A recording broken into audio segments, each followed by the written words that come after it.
Hi, Simon Norton from DFID. My question's around, so this is, I guess, I don't want to necessarily call it a systematic review, but a really broad review of all the evidence across fields. And we spoke this morning about the need for kind of cross-group legislation, cross-group policies that applied to a range of groups, so we weren't focusing on specific needs of individual groups. From this review, did you identify, or can you talk more about kind of what you saw as common, that worked more commonly, or that can be applied in that manner that isn't specific to particular groups? Abigail Hunt. I'm a researcher here at ODI.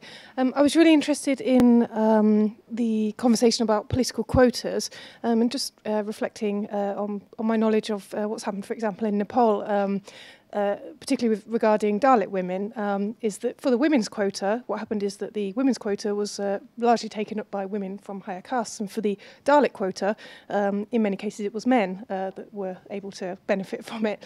So, you know, with this kind of thing in mind, I'm just quite interested to know if any of the panel are able to say anything on the best kind of legislative responses to respond to groups who experience multiple sites of discrimination, such as in this case, and whether that's been picked up through this study or as part of your wider knowledge from some of the other kind of sources of evidence that have been mentioned. Thank you. Any third question before we ask the panel to get into those two? Okay, I think that gives us enough to be getting on with for this round. Do you two want to start one very specific question at you and then the broader question about intersecting inequalities? Okay. I think because of the nature of the research, probably there isn't a lot of evidence around common approaches. I mean, perhaps because we weren't looking for it so much, and it probably is there in perhaps more work on inclusive institution development and anti-discrimination more generally. But because some of the search parameters that we had were around particular groups, I think that's where we found evidence. But what I did find was, certainly in the women's political participation literature, a feeling from the more current literature of saying, well, we didn't get the transformative change by having women in parliaments. This partly relates to your question as well, Abigail. And it's a recognition that it is a more political process. So not all women have the same political interests or class interests and so on. And so, particularly from the Latin American literature, saying this is about leftist political settlements and more inclusive political settlements. And so obviously for NGOs and things, that's a difficult point to take, because lots of us are in a position where we can't make that sort of overtly political recommendation. But certainly from quite a lot of the literature that's coming out. And some concern even around political quotas in perhaps more conservative countries, and the religious question comes in again, where actually having women into the quotas actually may lead to less progressive change, to more aggressive change. So I think the only sort of insight I can give is that it's about the political process and the sort of inclusivity across a society, which I think is what Alex was also talking about this morning. I think I've probably done both parts. I'll let Rachel say something. Yeah, I mean, really only to add to that it was a surprise to us that we found very little around kind of broad anti-discrimination legislation that wasn't focused on specific groups. You know, we found, I think, one study from South Africa where people had made use of general anti-discrimination legislation and brought cases based on that and used that to try to push, in this case, I think it was for a fairer resourcing of education in a local area, or it may have been healthcare. I forget the details. But you know, like Anna said, then we really did find surprisingly little. And I think not only was it to do with the way we constructed the search, but also that we weren't picking up a lot of that legal literature that I think may have looked at discrimination policies and laws more broadly. However, that said, it's not for want of trying. I mean, we went through so many laws trying to look for impact studies. So either they're just not written up in that way, I mean, you know, that's my guess, or people are not, there's not a lot of evidence of people bringing these cases and the strategic judgments and so on that Sarah was talking about in the first session. Thank you. Claire, do you want to add? Yeah, my reading of the book, the report in response to your question is that what is the commonality between the anti-discriminatory policies in different countries that the study has covered? I think I see a lot of commonalities. One, invariably in all the countries you have an anti-discrimination law. That is that nobody can discriminate, and in case you are discriminated, you can go to the court of law and get the justice. So that is to be found in most of the countries, I think, in the study. There is a huge commonality. The only thing to which it is referred that there are hardly any study which we study the impact, that how many people have used, how they have used, whether the court has been supportive, whether the public institution has been supportive. That's the lack of studies. But I can assure you, in India, local regional languages and NGOs and other, there is a large number of studies where we have two acts. One is the Anti-Untouchability Act of 1955, which is now called Protection of Civil Rights Act. And then there is another act of 1989, that is Prevention of Atrocities Against the Scheduled Caste and Scheduled Tribe, which was revised in 2015. So this has been used quite extensively to a greater extent by the people. So that is, and there is a uniformity in the studies, commonality about the affirmative action policies. You find the affirmative action policy in politics, 85 countries having in one form or another. The method vary, the implementation vary, but there is a recognition in all 85 countries that women do need an representation, and that in normal course they won't get it because of gender discrimination in electoral process. What you require is the mechanism and instrument whereby you ensure equal participation, representative participation. Same is the case with employment, same is the case with education. So there is a huge commonality as far as the policies, and these countries do not draw from any other countries. I mean, South Africa has drawn from Malaysia, we have drawn a little bit from USA, but they have done it independently on their own, in their constitution, in their legal framework.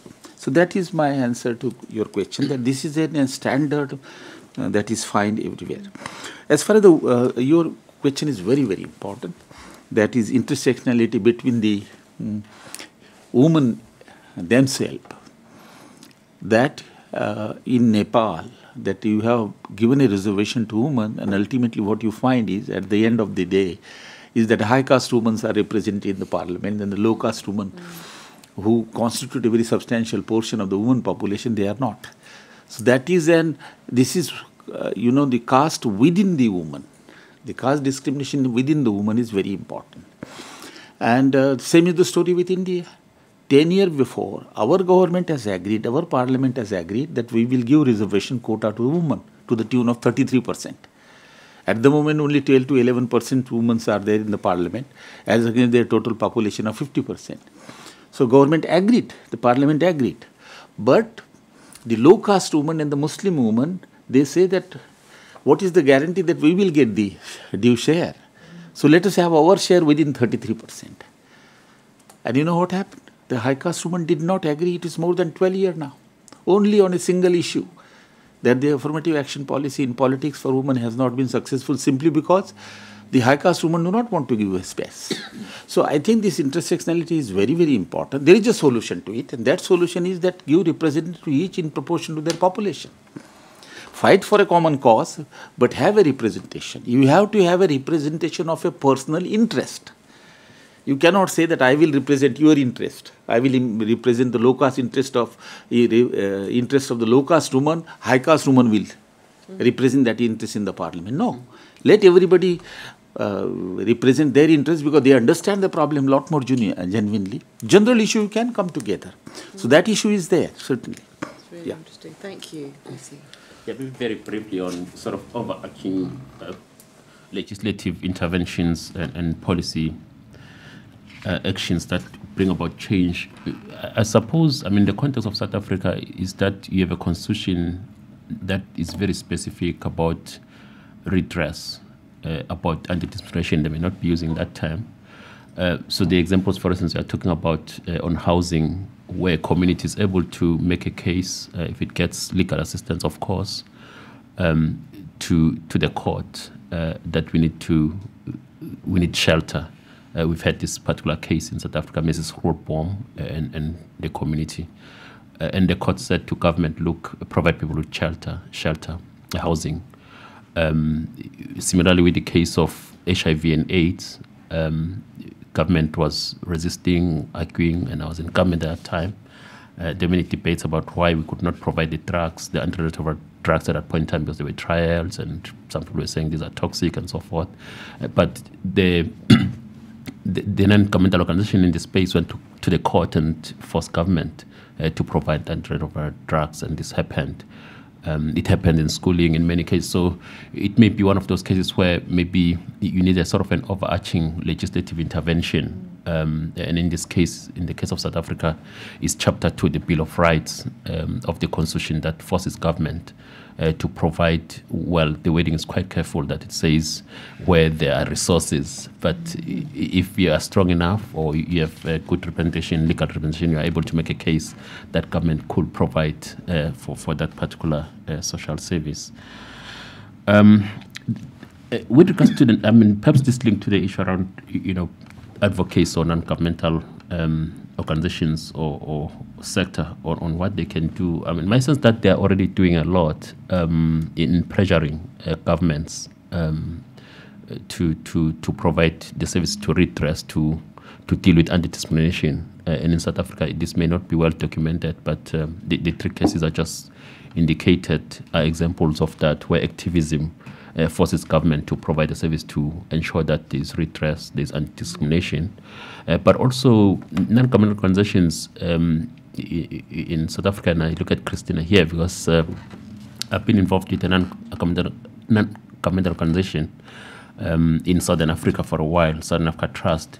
They're also providing services themselves, and I think maybe this is one area going forward that we must look at the projects that are being undertaken by the non-governmental organizations with regards to anti-discrimination, poverty reduction, and so forth, because initially in the first phase, those had to be excluded. So there's a lot going on there that I think may also be lessons for government. So for instance, this particular NGO I'm talking about, one of its projects is to bring different sectors together to deal with a particular issue, say community development or poverty eradication, and this has been happening in the whole scale, in the wider scale of Southern Africa, bring about change in that sector. Let me stop here. Thank you. Really interesting. Very short. We've got some other people waiting, but yeah. No, but okay. No, I'll take it because I didn't answer three of your questions. No, my three questions weren't really for answering. They were just for reflection. Okay, please go ahead. Then you can come back to those in the summing up. In the course, so I will say. Oh, I have lots of people suddenly who want to talk, and not so many minutes left. Let me start with you two here in the front because I saw you first.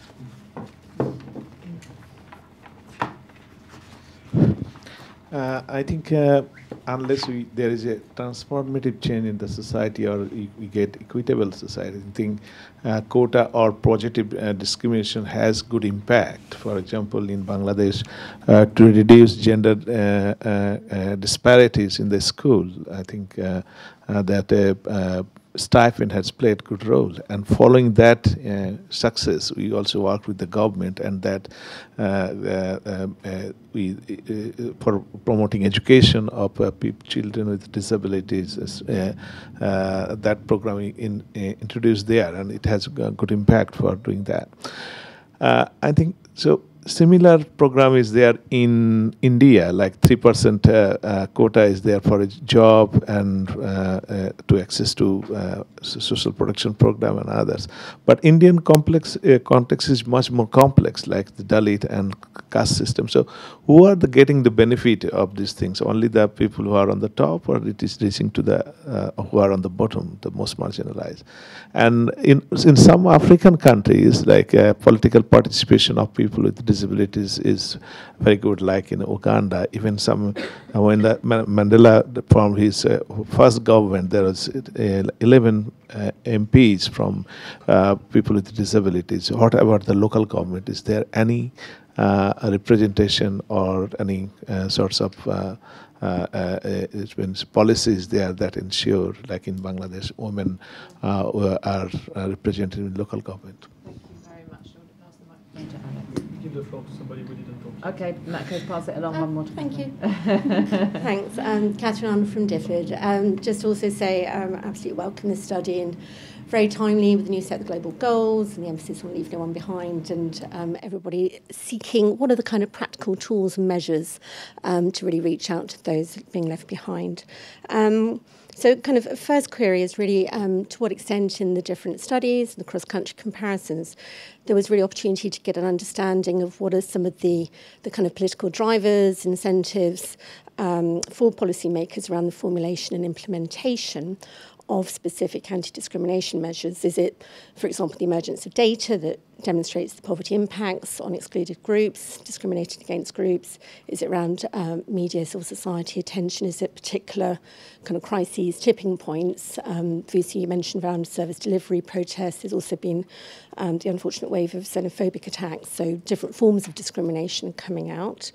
Then just touching for forwards kind of thinking on the next phase of studies, as others have said, be absolutely fantastic to really look at a broader range of evidence, looking at what we can learn and glean from NGO pilots, innovation, smaller scale studies that might help address some of those evidence gaps for particular groups.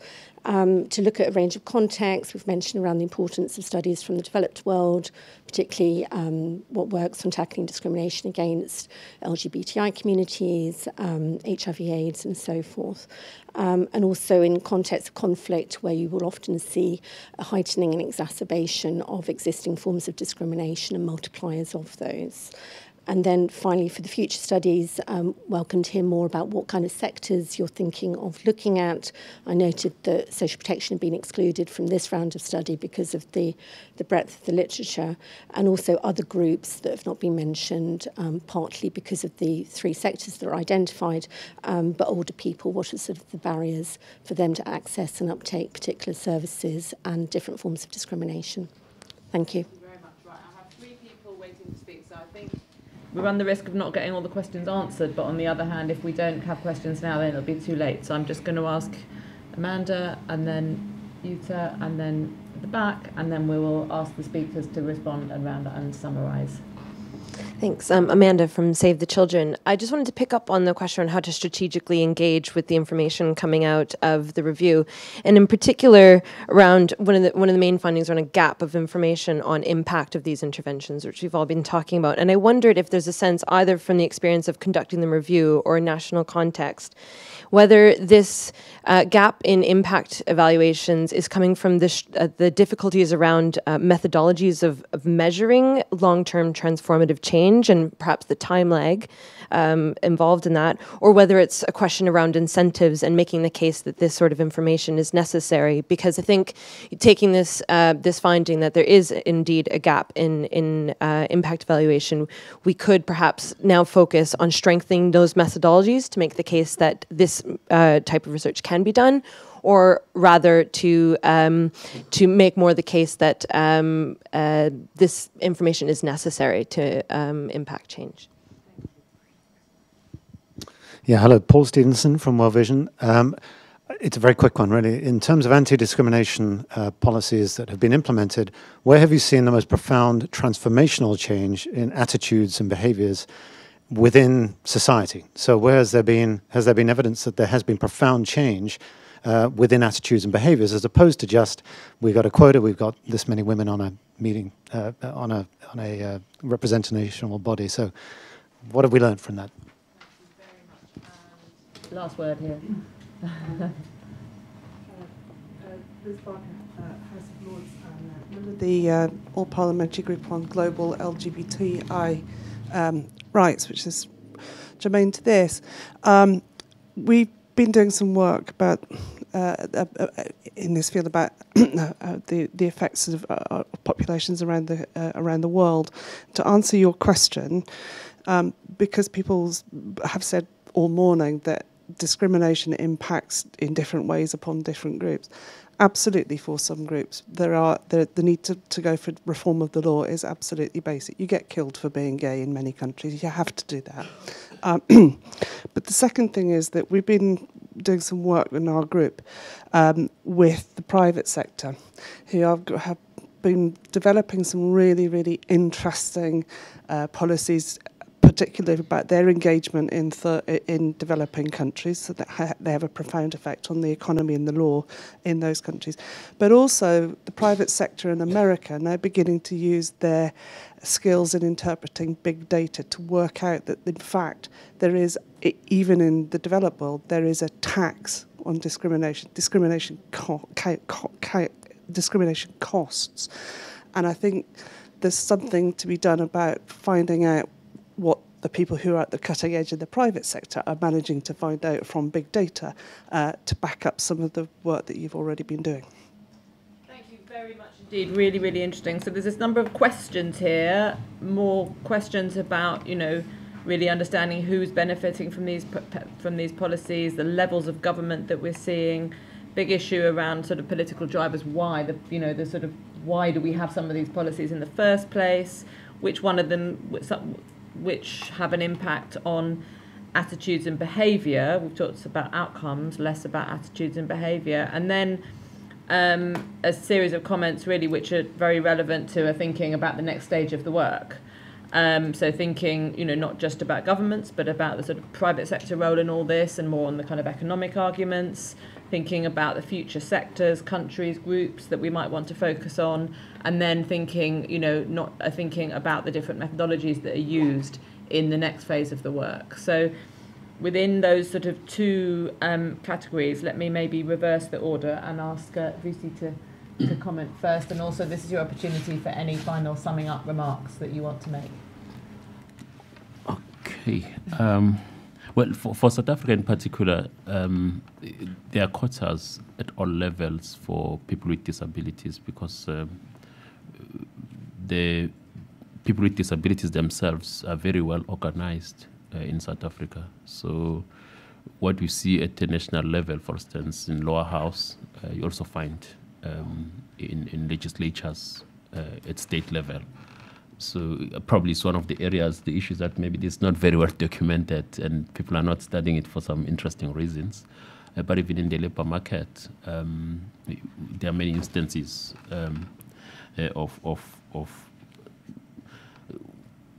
well, put it differently, people with disabilities in South Africa, because they're well organized, they're able to put pressure across society, not just to government. And you see the changes around that. It could be in the judiciary. I mean, you have them in the judiciary and everywhere in South Africa. And this point about what influences policymakers or what could change implementation, it's a complex point. I was in government for about 12 years, and I suppose there are many issues around it, and we can't cover all of them here, but it may very well be that the political party that is leading in government has a lot of role to play to kind of inspire, to pressure and so forth, to those that are in government to deliver, to do the work. I can talk about this, for instance, in the context of the Thabo Mbeki administration that I was very involved with, that there was a lot of pressure to bring about change. But interestingly, when that pressure is there, you also make many mistakes. You're allowed to make mistakes, but you end up making mistakes that may be very regrettable. So I think it's a complex point maybe to deal with. But lastly, I mean, I think there's this point I was making about South Africa may apply in other countries, that change may take a very long time because you are dealing with an intractable challenge. So, I mean, South Africa is an interesting case that in about plus minus 10 and 15 years, you could see this massive change, a positive change in many areas, in education, in healthcare, but you're suddenly seeing decline. There was a point where it felt like it was no longer changing. So if you look, for instance, at various aspects of human development, the area that I spent more time on, research on, it was sort of constant, and then you're suddenly starting to see a decline, which can also be surprising because it takes time for some of these numbers to change. In other words, the deterioration doesn't just happen very quickly. So if you're not addressing, and I argue this in the context of South Africa, that maybe our policies are no longer addressing the real problem that we're trying to address in the beginning. Thanks. Thank you very Well, let me take the question of the question that you raise. What is the change in the society, and also it is closely connected with your question that can we develop an sort of unanimity or some consensus around certain policies? Is it possible? I think it's a very complicated issue, but I will only like to make it 2 quick points. Now, as far as agreement about the principle of equality, justice, non-discrimination, freedom is concerned, I would say that there are extremely few countries in the world who really disregard this principle. There are some countries. It's not that, I mean, women lacks rights in many countries, perhaps in some of the Middle Eastern countries and others. But nevertheless, on the whole, if you find that there is a general agreement, which is reflected in the constitutions. So that is, constitution is the will of the people, which has been accepted by all of them around the principle of equality, justice, fraternity, non-discrimination. So I think as far as the overall agreement is concerned, it's there. So that's not the issue in my view. The differences emerge on how to do about it and how to realize about it. But there is also another issue, and that is the question that is being asked, that what is the source of continuing discrimination and persisting discrimination, may be related to gender, may be related to caste, may be related to race and color. Why does it persist? It changed over a period of time. People really agree with the principle in the constitution, and yet they continue to practice discrimination in various forms. Now that's a very complicated issue.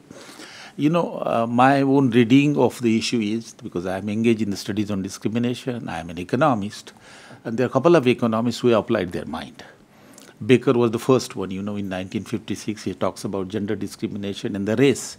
And he was asked, he's the first one to talk about discrimination, economics of discrimination. Chicago University refused to publish his book because he was talking of gender discrimination for the first time and race discrimination in economics. Eventually they published. Now, his argument is that people discriminate simply because they derive utility and satisfaction by helping the people of their origin, or people which they consider the people who are similar to them, maybe in color, maybe in gender. So you derive a psychological satisfaction out of it. He got a Nobel Prize for that, his work. But another gentleman called Arrow, he says no, prejudice is not the reason. The reason is that the majority community, say for example male, think that the females in general are less productive. Their productivity is less. So they should be given lower wages. They should be not involved in certain occupations. So the occupational discrimination. It has nothing to do with the test. But the recent understanding of the whole issue, and it is this which will address your issue, is these are the psychologists from Harvard and Berkeley, and there are some other economists recently. They argue to a greater extent that people discriminate, majority dominant group discriminate and deny equal opportunity, notwithstanding the provision in the Constitution, because they think that their privileges and the special rights that they have enjoyed for so long time are being eroded. So it's a question of giving the space. When it's a question of giving the space in the parliament to the women, the men feel that half of their representation will go away. So it is the fear of losing the privileges and the rights that you have been enjoying for centuries together. It is this which motivate the people to oppose policies of affirmative actions, and in that case, then the issue is very difficult. So attitude would not change because it. That's one thing. I'll quickly come to the just one small issues. Well, who benefit from this? I think there are very few studies even on India. There is a need, the gap has been pointed out, intersectionality need to be studied further. But I would submit that my own research say that education, employment, affirmative action policy has helped to the poor also to a large extent. It is the second and third generation of those who have benefited once. They are more visible in the in the society.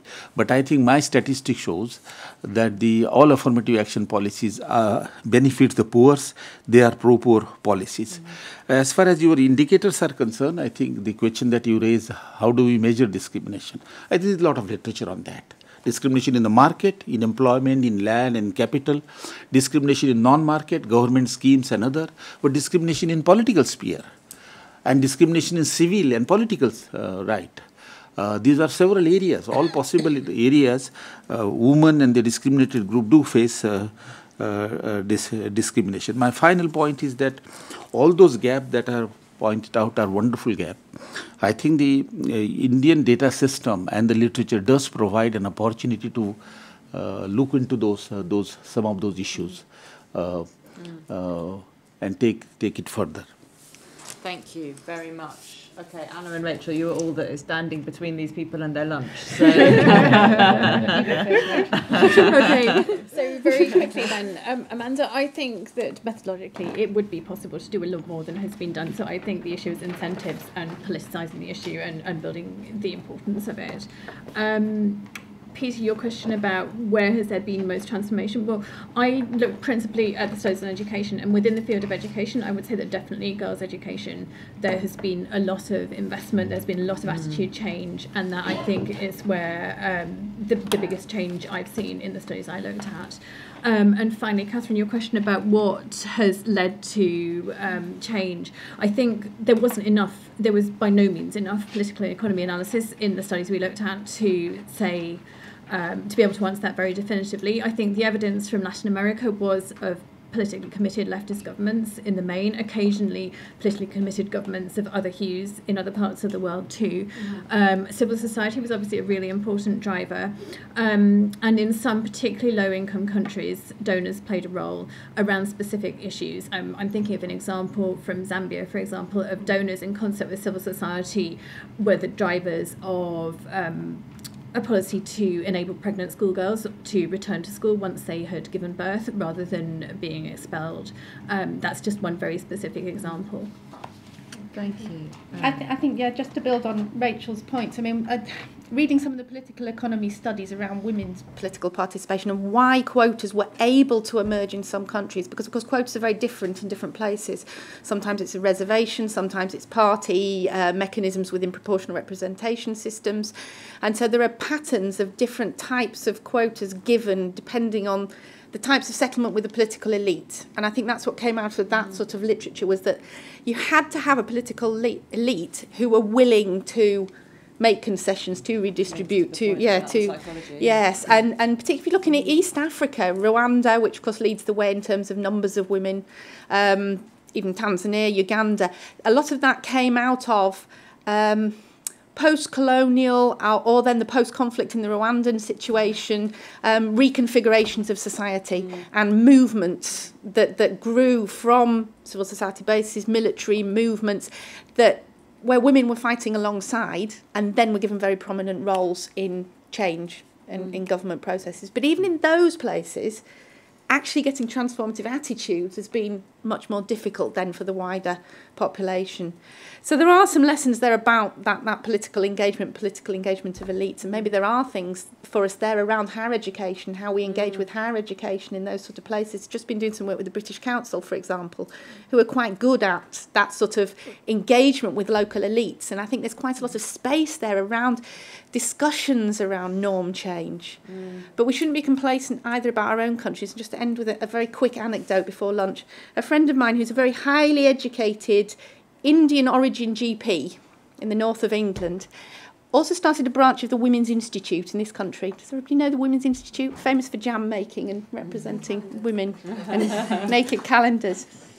She went as a national representative this week, and you may have read the story in the Daily Mail or the Times or the Telegraph.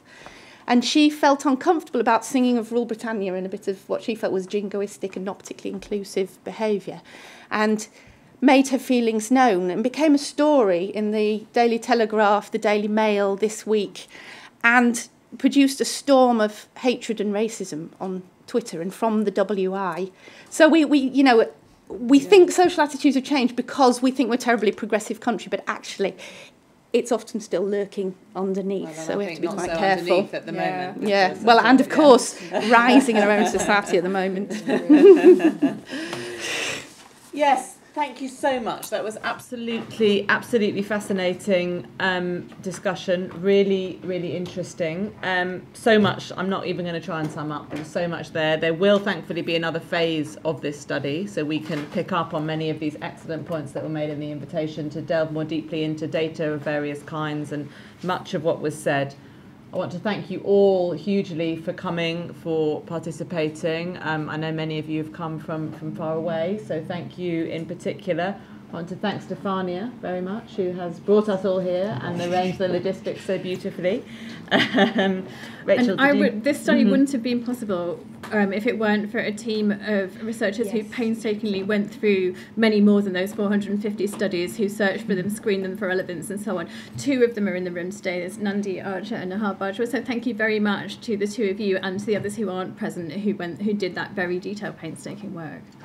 Thank you indeed. And as a reward for all of your hard listening and thinking, we now have lunch served in the next room. So let's all thank the speakers, please.